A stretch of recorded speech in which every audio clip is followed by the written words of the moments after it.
There he is. How are you, Doug? Good, Gina. How are you? Good. Good. How you doing, buddy? Good. We got the sound of the bells behind us right now. Yes. So what's happening? Well, I nearly won the Republican nomination for Senate. I got 3,004 votes, or 3,004 Republican votes throughout the Cape Cod and Island District. I'm going to run again, maybe in 2 years. And you know, the biggest thing is this: I didn't win selectman the first time, and I came back the next time and I won selectman. And I didn't win the Senate this time, but I came close to getting the nomination, and I'm going to come back hard the next time. So that's what's happening. What do you think you need to do different, Doug, next time? What I need to do different? I mean, the biggest thing was this: is that on Cape Cod they didn't really know who I was, and you know, for 10 months I campaigned straight. They didn't even, you know, Nantucket's 30 miles out at sea, and so there's a big gap, information gap between what goes on Nantucket and what goes on Cape Cod. And I think that the best thing I can do is just keep meeting as many people as possible. And there were 7,000 people that went and voted in the Republican primary. And so what I plan on doing next time is I'm going to go get the list of all 7,000 people and go door to door to all their houses. And because I found that in the precincts that I went door to door, I won by a 2-to-1 margin. And I spent a lot of time like in Barnstable, and I won all 4 precincts of Hyannis. And I believe by a 2-to-1 margin. So I think it's just wherever I concentrate my forces and my energy, that's where I'll do very well. So do you think that you might want to change your tactic a little differently, or are you going to use the same tactics? The same tactics have been successful from the very beginning. Describe those things. Grassroots tactics, going door to door, making cold calls. The rotary tactics, you know, they definitely work. I had a lot of people standing at all the different rotaries with gigantic Bennett Senate signs. But do you think that's enough, Doug? Never. It's never enough. What you gotta do is you gotta do more. You gotta like send mailers out. You gotta like also raise money. Like my opponent, he spent $40,000 to beat me, and I maybe spent about $5,000. And you know, the biggest thing is this: is that grassroots tactics definitely work, because people are sick of the same old, same old. They're sick of the commercials.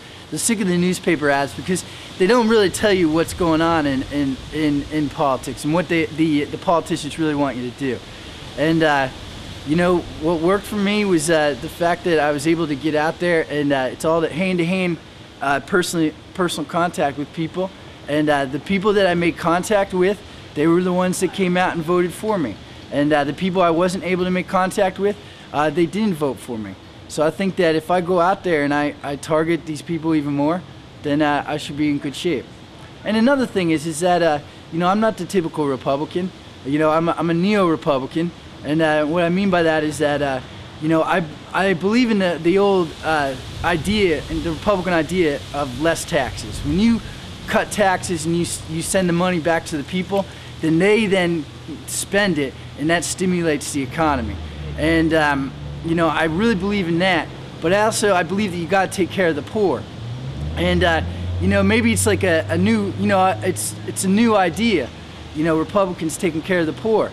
But it's important that we do that, because there's a lot of important cost of living issues that are affecting many of us, not only on Nantucket, but also on the Vineyard and also on the Cape.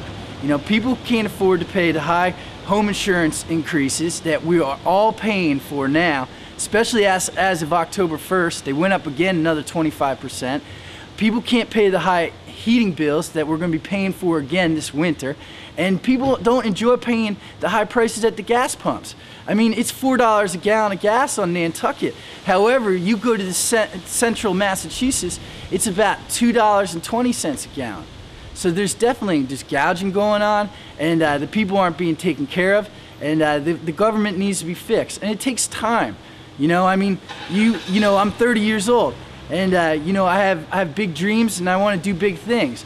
And in order to do those big things and follow your dreams, you have to really get out there, and you got to keep working hard. You got to be tenacious. Sometimes you get knocked down, and it doesn't work out the way you want it to at first, but you got to just pick yourself back up, You gotta knock the dust off your shoes and your collar, and you gotta go out there and keep trying and fighting. Because if you keep fighting, you're gonna win.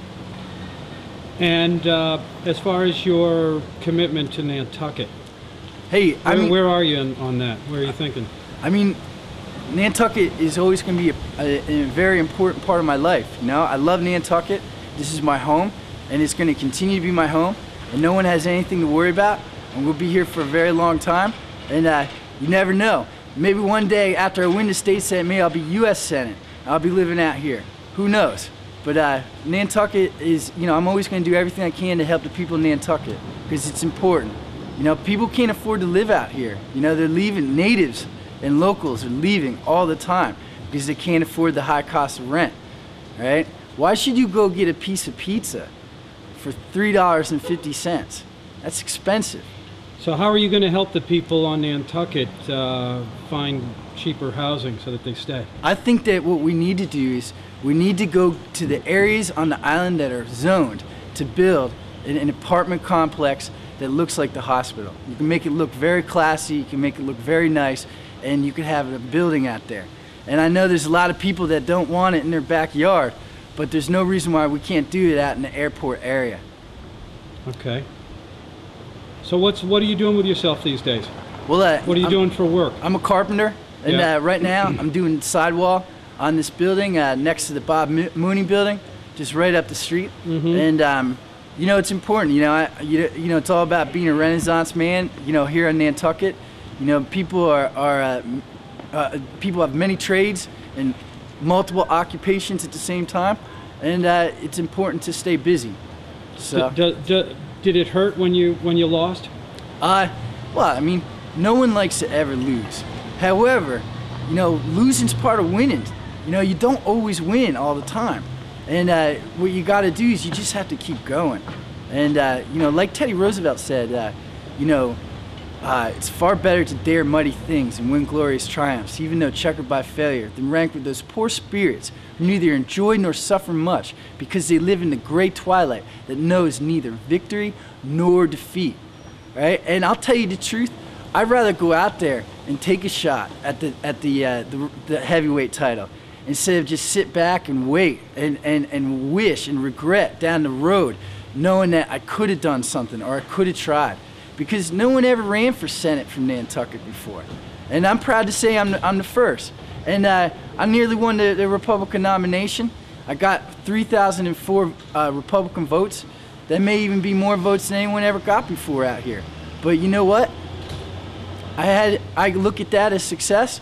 And just like the first time when I didn't, you know, when the chief, you know, barely beat me in that first fight for the selectman race, I came back the next year and I was persistent.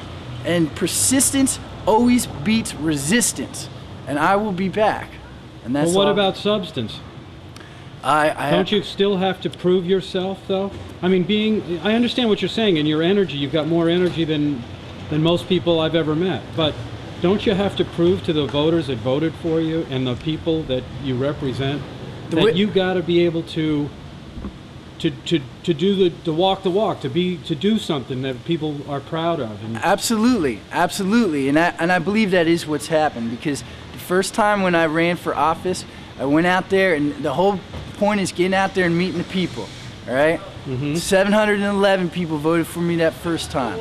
I went out the second time. All right, and 1,300 people voted for me, and I won the position of selectman. And everyone knows I'm the longest serving selectman on Nantucket, and people have been watching me on TV for the last 2.5 years. And listen, I'm not perfect, and I do make mistakes. All right. However, people know that I'm working hard for them. I sit up there, I try to listen to what everyone has to say, all sides, and I try to render the proper judgment. And I know that you know, not everyone's going to always be happy in all the decisions I make, but no matter what, they should know that I'm always giving them 100%. And you know, like I said, you know, just it's all about working hard.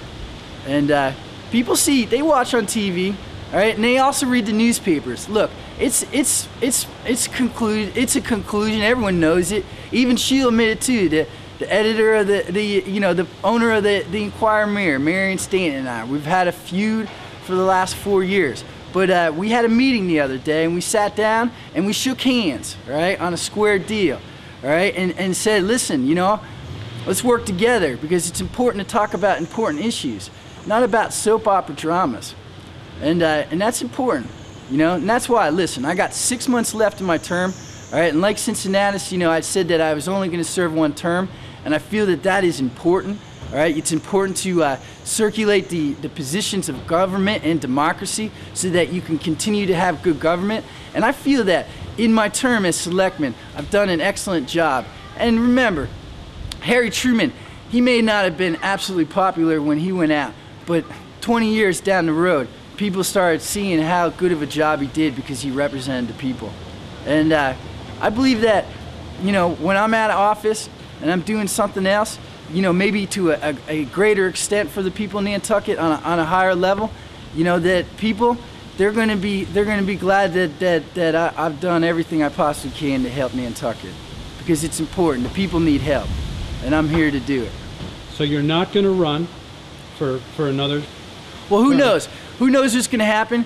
But you know, I haven't been planning to do anything like that. You know, I've stated from the very beginning, even before I got elected selectman, that it's important to just serve 1 term, all right? And that's important. You know, it's like being Cincinnatus was a great Roman general, who what happened was he was crowned emperor, and instead of keeping the position forever, he turned it over to the people after a while, because it was important to get fresh blood in government.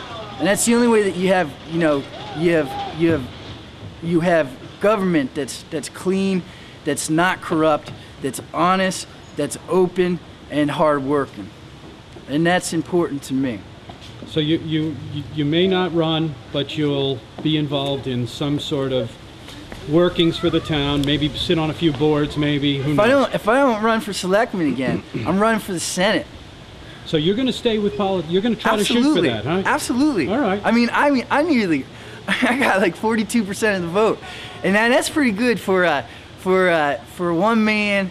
You know, that's pretty good. That shows you what sheer willpower, a bicycle, 2 wool suits, and 2 pieces of plywood can do. You can get a lot of votes, and you know, it's all about building momentum and continuing to build that base, and I believe that's what I'm going to continue to do, and that's the bottom line.